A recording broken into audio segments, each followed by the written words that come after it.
Silent చూపులోడు, violent చేతలోడు, current కండలోడు. సైలెంట్ చూపులోడు, వైలెంట్ చేతలోడు, కరెంటు కండలోడు, కడక్కు చాయ్ వీడు చిరుతా. ఏంటి సడన్ గా నేను వచ్చాను అని షాక్ అవుతున్నారా? షాక్ అవ్వకండి. నేను ఎందుకు వచ్చానంటే ఈ దిలీప్ గారు 48 ఫిల్మ్ లో పార్టిసిపేట్ చేస్తా, సినిమా తీస్తా అని మొన్ననగా వెళ్ళాడు. 48 ఫిల్మ్ ఛాలెంజ్ కంప్లీట్ అయ్యి ఇంకొక 48 అవర్స్ కూడా అయిపోయింది. వీడు ఇంకా రాలేదు. సో రచ్చ సినిమా రివ్యూ చెప్పడం లేట్ అయిపోతుందని నేనే వచ్చా. ఇంకా లేట్ చేయకుండా స్టార్ట్ చేద్దాం రచ్చ. ఇంకా ఈ సినిమాలో హీరో రామ్ చరణ్ గురించి చెప్పాలంటే ఆరెంజ్ సినిమా తర్వాత ఒక 1.5 year గ్యాప్ తీసుకొని తనని తను ప్రాజెక్ట్ చేసుకుంటూ మంచి మా స్టోరీతో మన అందరి ముందుకి వచ్చి మొత్తానికి రచ్చలైతే పర్ఫార్మెన్స్ ఇవ్వకపోయినా అందరి చేత మంచి మార్కులే వేపించుకున్నాడు మన రామ్ చరణ్.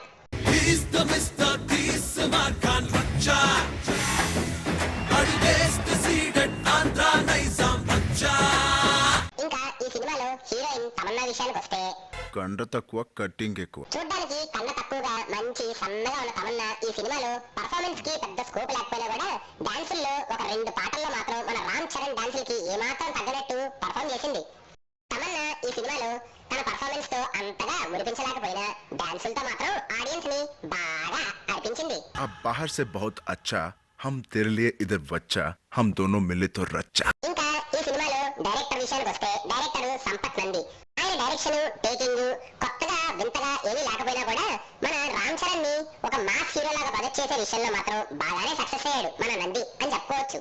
మేబీ నెక్స్ట్ సినిమాకైనా కొంచెం సెల్ఫ్ టాలెంట్ తో సెల్ఫ్ డైరెక్షన్ తో కొత్తగా డైరెక్ట్ చేస్తే బెటర్ మన నంది గారు.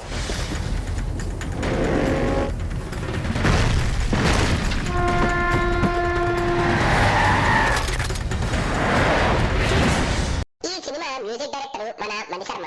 సినిమాలో మొత్తం 5 పాటలున్నా ఒక పాట రీమిక్స్ కాబట్టి రీమిక్స్ చేసిన ఆ ఒక్క పాట కన్నా సెల్ఫ్ గా కొట్టిన మిగతా 4 పాటలే బాగుంటాయి.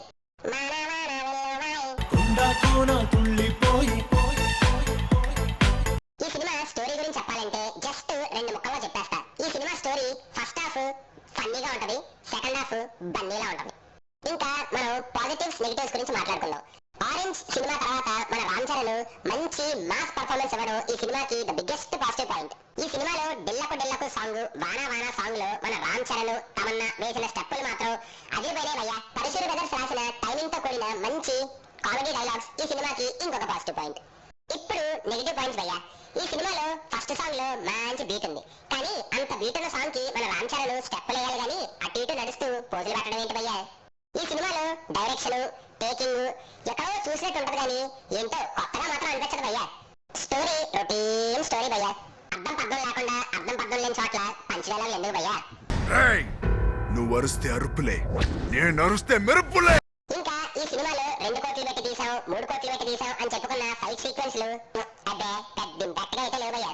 ఇప్పుడు సినిమా పిచ్చ పర్సెంటేజ్ విషయానికి వస్తే భయ్యా, రచ్చ సినిమాని క్లాస్ ఆడియన్స్ యావరేజ్ అంటున్నారు, మాస్ ఆడియన్స్ సూపర్ హిట్ అంటున్నారు.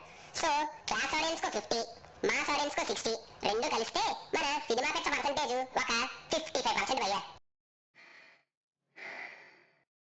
ఇంకా సరదాగా మన ఫేస్బుక్ కామెంట్స్ చదువుకున్నాం భయ్యా. రచ్చ ఈ సినిమా చూస్తే ఎక్కుతుంది పిచ్చ, మూవీ కమ్ టికెట్ జాదా.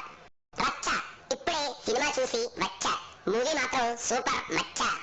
ఇంకా రచ్చ సినిమా గురించి లాస్ట్ లో నేను చెప్పేది ఏంటంటే భయ్యా, హీరోని మాస్ హీరోలా ప్రాజెక్ట్ చేయాలంటే ఆల్రెడీ ఉన్న స్టోరీలు ఎందుకు భయ్యా ట్రై చేయటం, కొత్త స్టోరీని డిఫరెంట్ గా ప్రజెంట్ చేయొచ్చు కదా. సంపత్ నంది అయిపోయింది ఏదో అయిపోయింది, నెక్స్ట్ టైం అయినా కొత్త స్టోరీతో కొత్త డైరెక్షన్ తో జనాలకి కొత్తగా కనిపిస్తావు అని ఎక్స్పెక్ట్ చేస్తున్నాను. సో అదండి రచ్చ.